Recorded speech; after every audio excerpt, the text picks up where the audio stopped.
Work and life harmony. It's not only about work life balance. I think that's what everybody thinks when I mention that. It's part of it, but it's also about harmony within yourself, harmony in your career, and doing the things that you love. And then it's also about creating harmony in the workplace between coworkers and leaders being able to create harmony.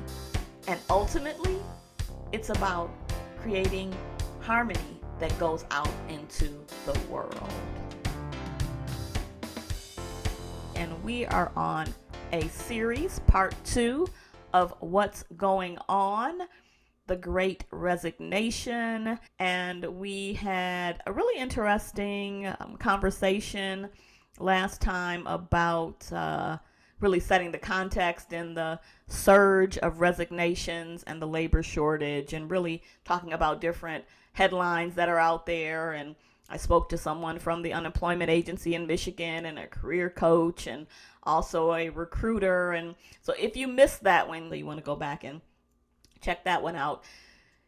In part 2, I'm going to share an interview that is by someone, maybe just like you, who was impacted by the pandemic in her profession and her career. And she's going to tell you her story and her journey.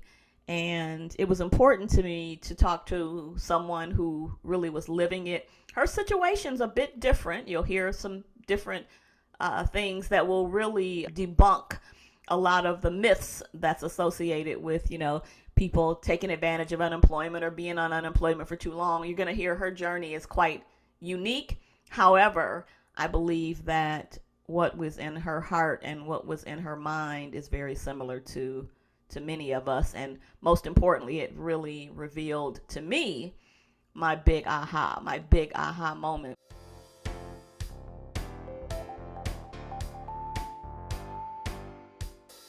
Yeah, how are you? Hi, Lorena.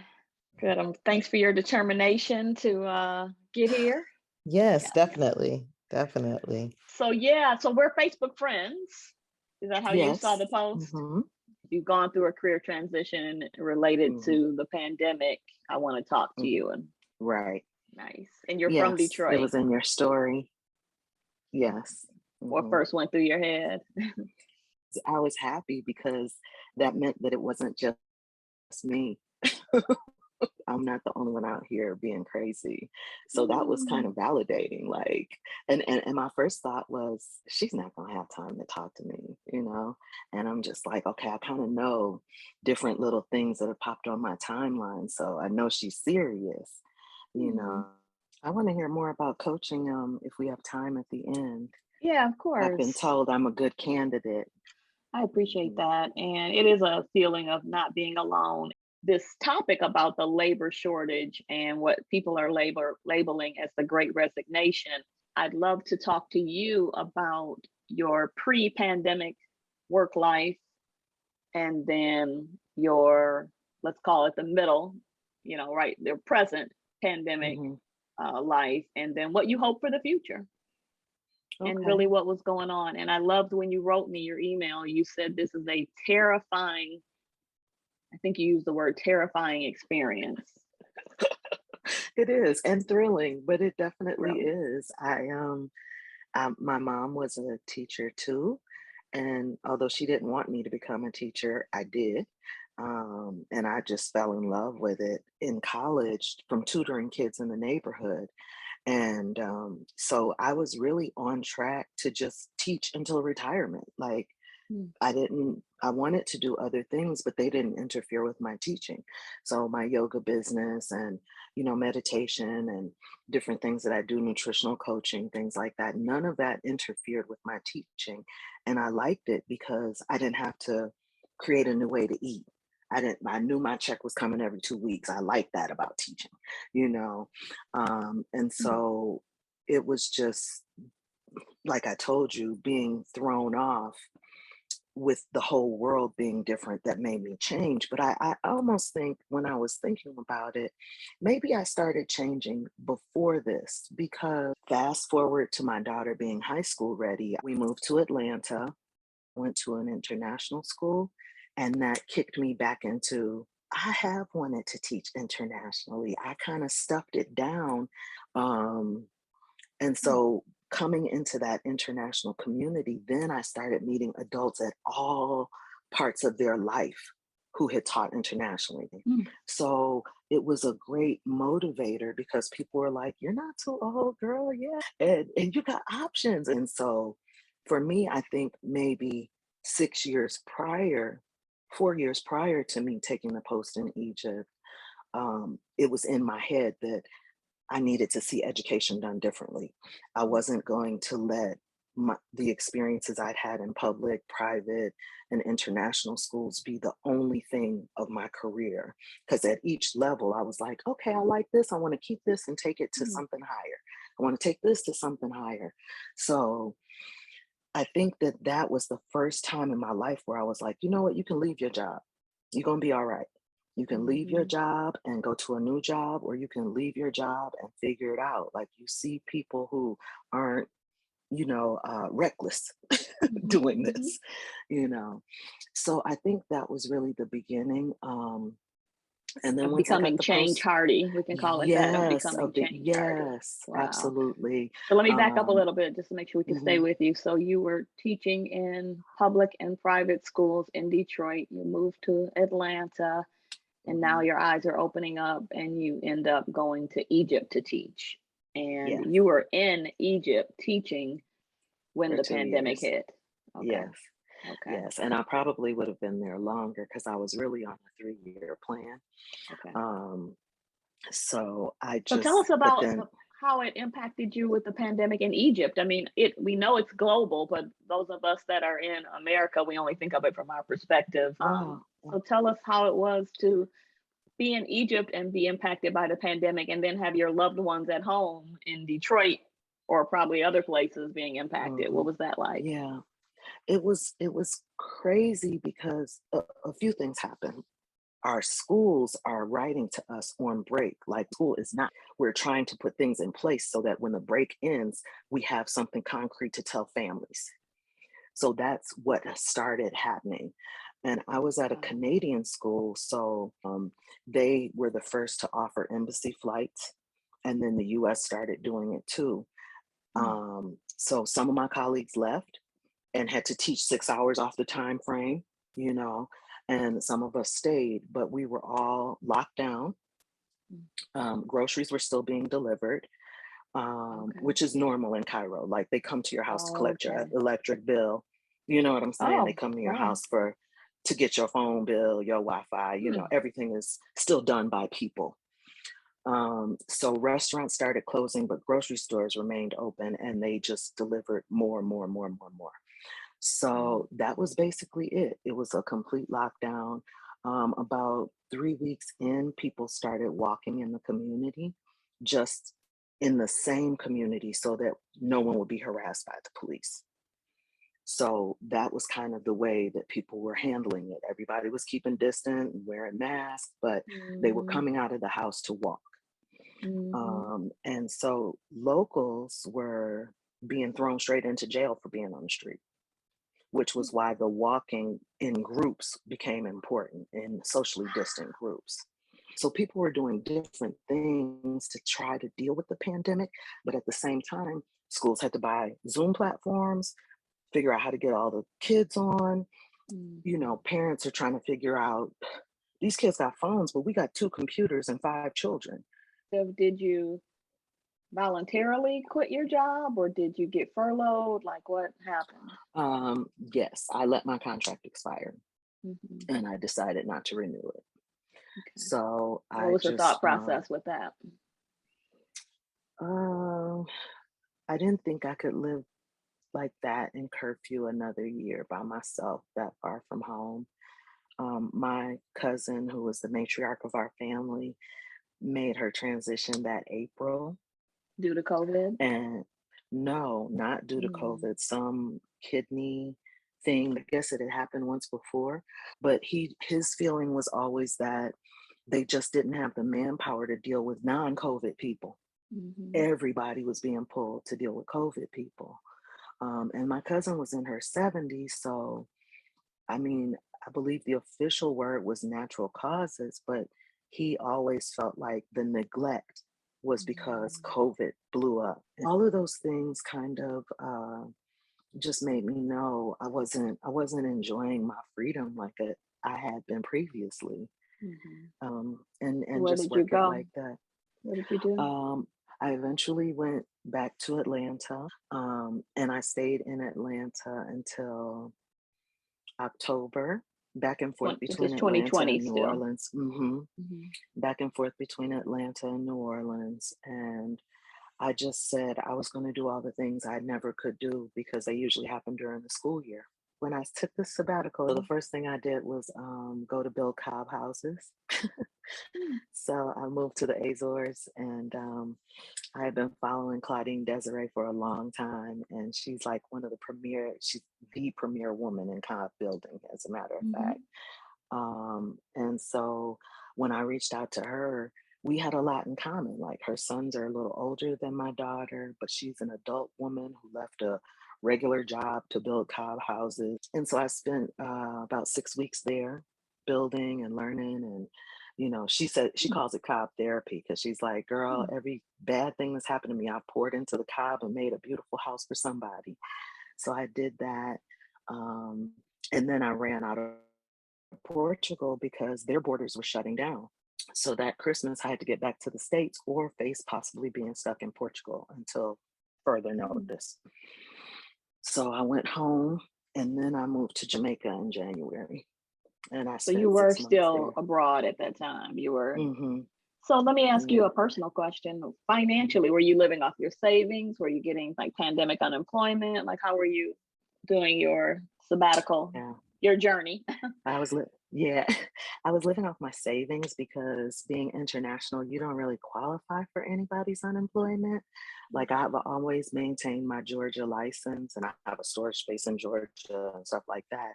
But Georgia was like, no. Like, Mhm. we'll give you food stamps, but we will not give you unemployment because you did not Okay. lose your job here. Mhm. So I was like, oh, okay. But I basically put myself on a new teacher budget, Mhm. and I gave myself a stipend every quarter, and I lived on it. Wow.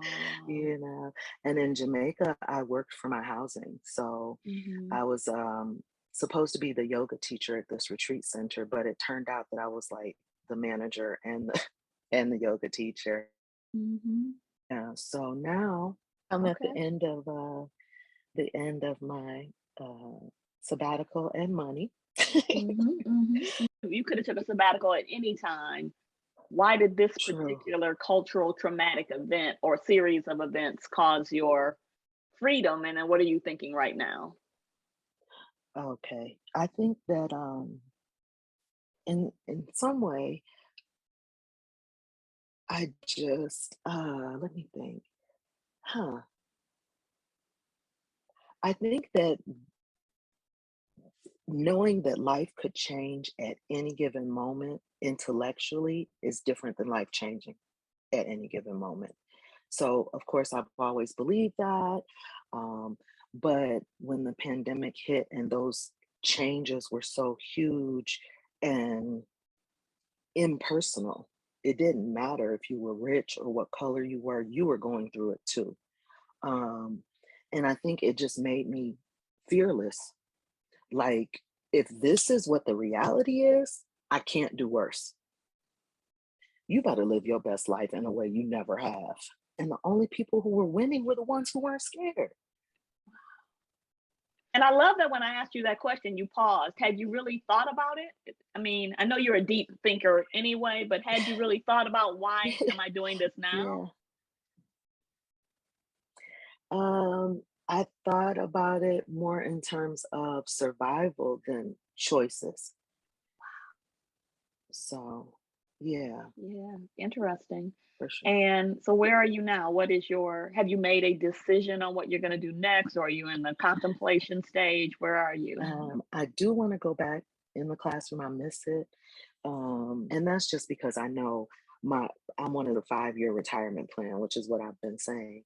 And I want to have property where I can have space for a retreat center to help people in holistic ways. And I know I want to leave the country again, one, because I've gotten to appreciate how you don't have to work your soul to death. And so I want to go back, and my financial goals are what is guiding that first, Mhm. and my love for international education second.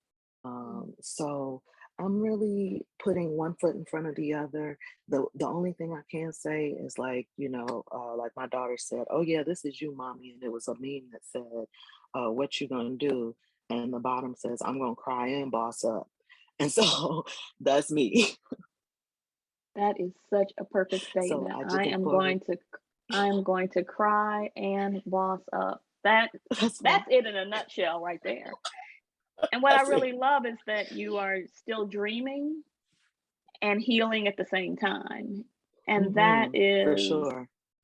that's remarkable. And I do have to say, the kind of coach I am, I have to feel the vibe of the person. And really, I do and can sense and see people in their calling, in their place, wherever they are or to be.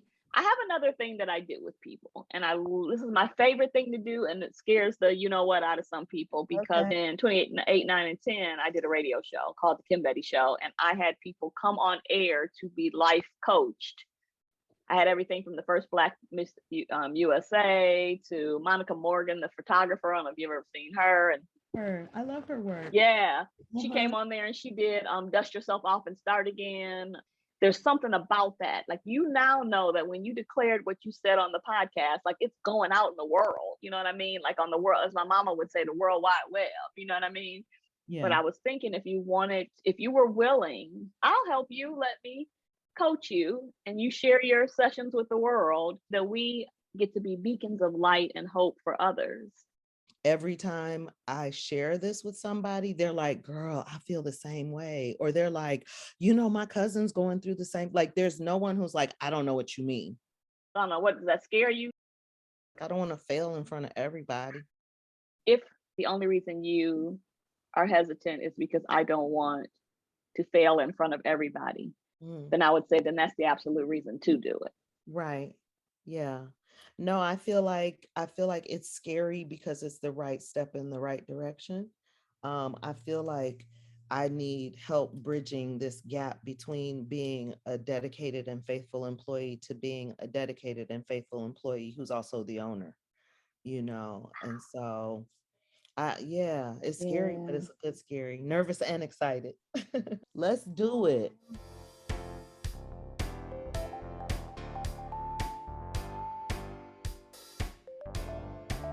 Listening to Lorena was when I had my big aha moment that I was waiting for, really to get to the root of the matter, the root cause of what's going on. And I heard her say a few things that were profound. First of all, and many of us can identify that with this, the reality and the experience of being locked down. I can remember when I went to Target and I saw, military with guns and things like guarding Target.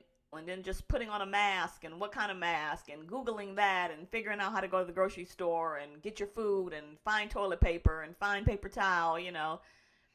Big deal. And then let alone the impact of being either furloughed or scared to go to work, or for her, it was where she was located and, not wanting to have that kind of restriction. And many people lost a loved one during the pandemic, and it might have been due to COVID or simply during the pandemic. So you might have had thoughts about why it happened. You may have had to, couldn't be with your loved one at the time, couldn't have normal funerals and memorials.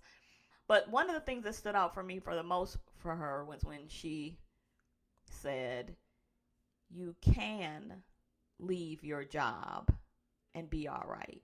And then she said some very profound things that knowing life can change at any moment made me fearless. I can't do worse. And she said to herself, "You better live your best life." She said the only people winning were the ones that were not scared. She also had to ponder and think, like she had been making all these boss moves, but she hadn't really stopped to think about why she was making those moves. And when she said, I thought about it in terms of surviving, that's when it really hit me. This is about people really having like a survivor's mentality, like people who survive plane crashes or survive 9/11 or survive the descendants of slavery or Holocaust. Like, this is a new mentality that I'm here to say is not going to go away. And let me give you the definition of that, give everyone the definition of survivor mentality. And I love this particular definition. It's from First Responder Wellness by Simple Recovery. It's a blog. And they say, so think about it from a first responder perspective. And they say, a survivor mentality is a frame of mind that promotes self empowerment and a person's ability to overcome a traumatic event, focusing on the ability to survive rather than being a victim. This helps you prevail over life's challenges instead of being held back or defined by them. Here's the bottom line. It reminded me of I'm a Survivor by Destiny Child. You know, this was from their third album titled Survivor. And these words just sent chills up and down my spine. You thought I couldn't breathe without you, I'm inhaling. You thought I couldn't see without you, perfect vision. You thought I couldn't last without you, but I'm lasting. You thought I would die without you, but I'm living. So when Lorena says, I can leave my job and be all right, that's changed the game. It's changed the game.